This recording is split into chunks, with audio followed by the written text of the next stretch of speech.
An excerpt of A Christmas Carol by Charles Dickens. Master Peter and the two ubiquitous young Cratchits went to fetch the goose, with which they soon returned in high procession. Such a bustle ensued that you might have thought a goose the rarest of all birds. Mrs. Cratchit made the gravy hissing hot. Master Peter mashed the potatoes with incredible vigour. Miss Belinda sweetened up the apple sauce. Martha dusted the hot plates. Bob took Tiny Tim beside him in a tiny corner at the table. The two young Cratchits set chairs for everybody, and mounting guard upon their posts, crammed spoons into their mouths, lest they should shriek for goose before their turn came to be helped. At last, the dishes were set on, and grace was said. There never was such a goose.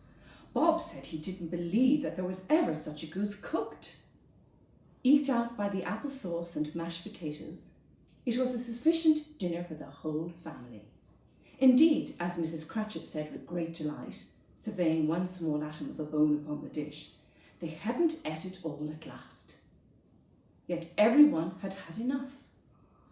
But now, the plates being changed by Miss Belinda, Mrs. Cratchit left the room alone, too nervous to bear witnesses to take the pudding up and bring it in. Suppose it should not be done enough.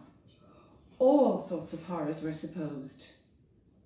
Oh, a great deal of steam! The pudding was out of the copper. In half a minute, Mrs. Cratchit entered, flushed but smiling proudly, with the pudding like a speckled cannonball, so hard and firm, blazing in half of a half-quartern of ignited brandy, and bedight with Christmas holly stuck into the top. Oh, a wonderful pudding, Bob Cratchit said, and calmly too, that he regarded it as the greatest success achieved by Mrs. Cratchit since their marriage. Mrs. Cratchit said that now the weight was off her mind, she would confess she'd had her doubts about the quantity of flour. At last the dinner was all done, the cloth was cleared, the hearth swept, and the farm made up. The compound in the jug being tasted and considered perfect, apples and oranges were put on the table, and a shovel full of chestnuts on the fire. Then all the Cratchit family drew round the hearth.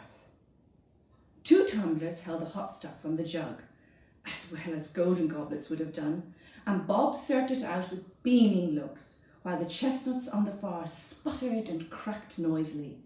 Then Bob proposed, "A Merry Christmas to all, my dears. God bless us." "God blesses everyone," said Tiny Tim, the last of all.